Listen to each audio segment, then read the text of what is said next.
Hello and welcome to On Your Lane. This is the best place for ambitious people who are taking charge of their lives, making that income, making that impact, and living fulfilling lives. Why? Because we're here for just a short time and we want to make the most of that time. Yes? Right, let's get to today's topic. We're going to talk about how I plan my days. Why? Why do we want to talk about that? Because I used to be all over the place. I was a person who wanted to achieve so many things. My heart was moved by a lot of people's plight, poverty, disease, and I wanted to help. I had a good heart, but terrible work ethic. And so it was a bummer for me to discover that it doesn't matter how good your intentions are if you don't have a system that helps you get organized. So you are an ambitious person. You want to achieve big things. If you don't have structure to your days, if you don't have your big goals on paper and how you move forward, you won't have contingency plans. You'll be hit by so many things that will surprise you and take you out of line. And therefore, planning is really, really important. And when I say planning, we think 5 years, a whole year, 2 years, right? But today I want to talk about daily planning because no matter how big our plans are, we only get to live one day. Yesterday is gone, tomorrow is not given to us. Today is what we have control over. So learning to manage that is going to really determine whether you succeed or not. So the first thing in your effective daily planning is to have the end goal in mind. You will agree with me that if you know the destination where you're headed to, it will impact what you do to get there. If you're going to Nzuzu, you will have no business going to the southern region.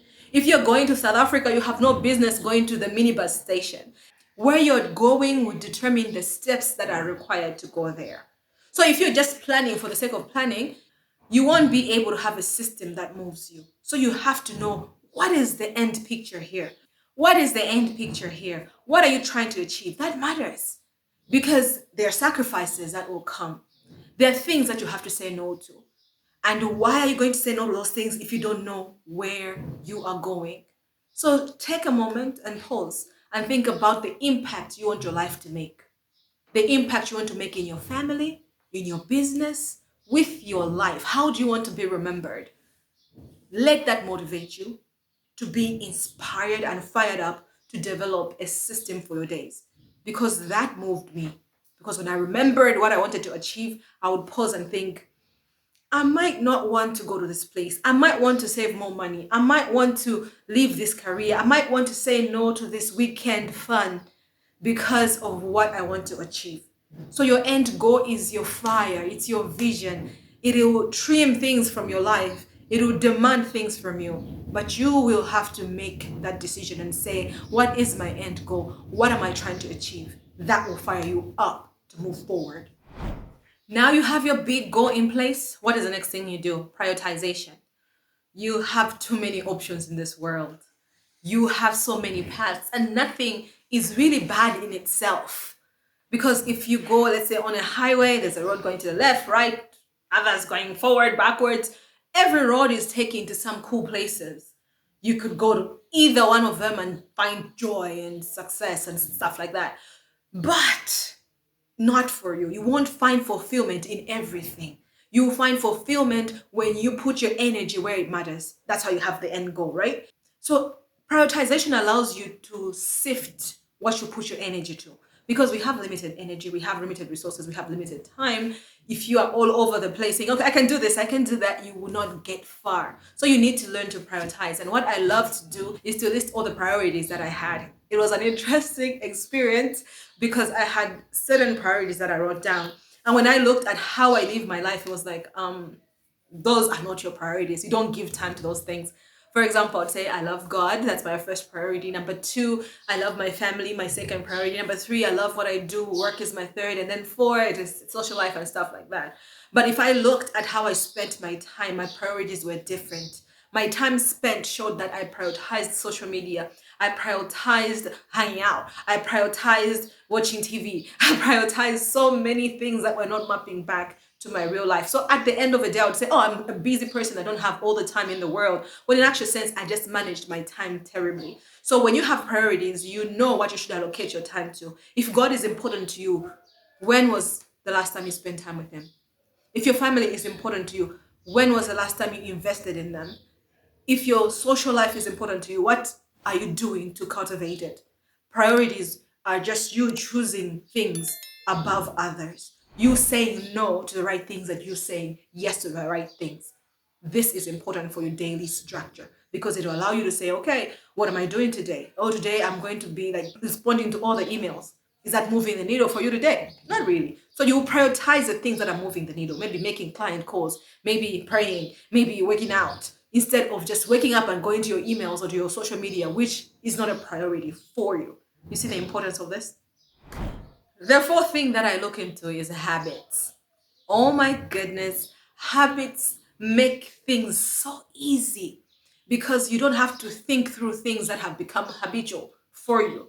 All right, if it's a habit for you to just touch your phone, which was a habit and is a habit I'm breaking, when you are bored, you just find yourself in the phone, and on the phone, you find yourself in the specific app. You didn't even think about it. Habits systemize things so that they become easy for you to do. You don't need to exert so much energy.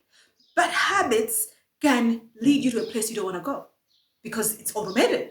It's automated that when you sit down, you're on your phone. It's automated that when somebody speaks badly to you, you shout back. It's automated that you get angry so quickly. It's automated. And therefore, you find that your opportunities for effectiveness are harmed by your very habits.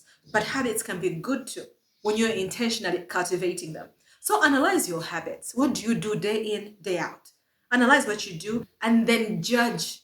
Is this empowering or limiting? Is it moving me forward or backwards? Is this getting angry so quickly, stagnating me or helping me move forward? When you do that, mark those habits that you're sure are really limiting, mark them and see how you can replace them and move them. For me, it's a simple thing of just being aware that I touch my phone a lot. Even when I'm by the gate, I'm waiting for somebody to open the gate for me, I take the phone whilst I wait. Just being aware of that and saying no, no, no, no has allowed me to actually say, oh no. When I'm reaching for it, I say, oh no. So check your habits on a day-to-day basis and make sure your habits are mapping you back to your end goal. It can be simple things like when I am free, I read a book. When I am blank, I listen to a podcast or I watch a certain video that uplifts me. Those are habits. It'll take a while to build them. Your body will resist them because you're used to a certain system.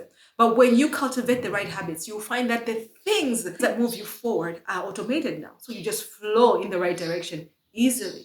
The right habits are a gift, but only if you utilize them right. The other thing you must do is to defend and guard your time.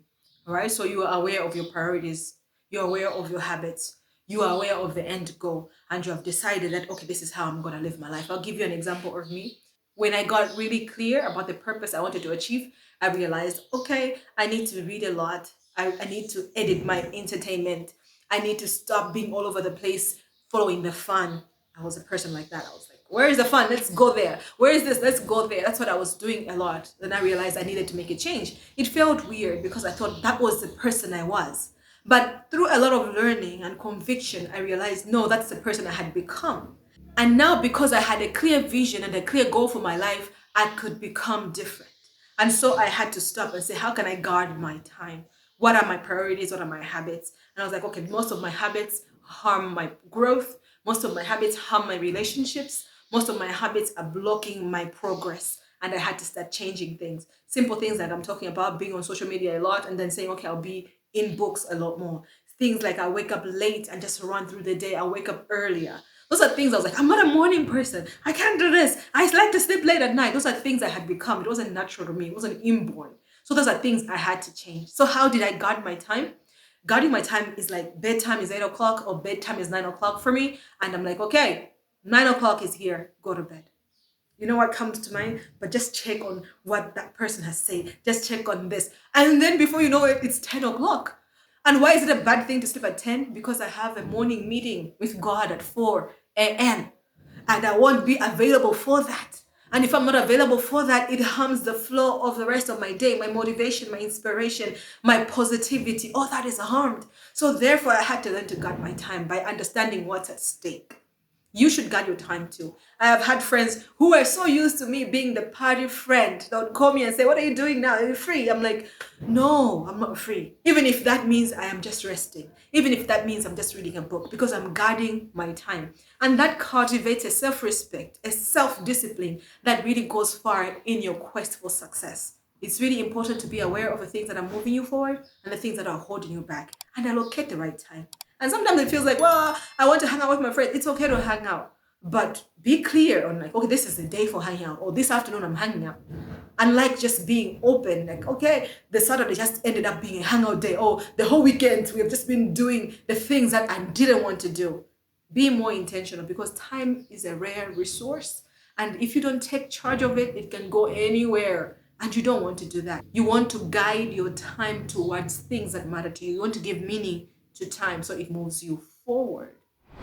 So, ambitious friend, what am I saying? I'm saying you have the privilege of carrying a big vision that is possible, a big vision that must happen, but you must have the discipline to make it happen on a day to day basis. Rome was not built in a day, but every day they would lay a brick on top of another, every day they lay a brick on top of another. And before you know it, they have Rome. That's the power of being effective in your daily planning. And I want to show you my planner, which is a system that I use to plan my days. You can check it out on my website, On Your Lane. I think there's a link in the description, onyourlane.co.mw. You can go through the planner. It allows you to focus and plan and intentionally see your week. What are you achieving this week? We have a tendency as people to overestimate what we can do in a week, underestimate what we can do in a month or a year. So you're like, in this week I'm doing 1, 2, 3, and it's like, whoa, that needs a lifetime to do. So a planner, like this, a system that guides you through the day, allows you to go through the week and say, okay, what am I doing this week? What is important to me this week? And when you see that there's too many things that are important to me this week, you limit it and say, what can I postpone? What is urgent? Right? And then you go through each day and say, what do I want to do? What do I want from this day? That guides you to put your energy in the right things. And you'll be surprised. You look back and think, whoa, I built Rome, because you were laying a brick every day with a system that works. Check out the On Your Lane planner. But just have a system. Just have a system that allows you to make progressive moves towards what matters. At the end of a year, at the end of a month, you look back and you say, okay, what worked, what didn't work? One thing that I hated about having no plan was that I would always look back and say, what did I do? Where was the time? Is it September already? Is it December already? I didn't know what I had done with the time. And that's terrible, especially for a person who wants to do amazing things. Remember, we're only here for a while. We're only here for a short time. But that short time is enough to make a big impact. So we have to be good stewards of our time. Thank you for sticking with me through this episode. I hope you learned a few things that you're going to implement. Let me know in the comments one thing that you're going to implement immediately so that you can move your life forward. If you want to learn more about being productive, check these videos over here. And if you are determined to get deeper and more organized, then check out the productivity class. This class will move you from goal setting to effective implementation to even a daily structure that will work for you. Check it out. It's amazing. I can't wait to see you next week. Like, subscribe, share, and I'll see you soon. Bye-bye.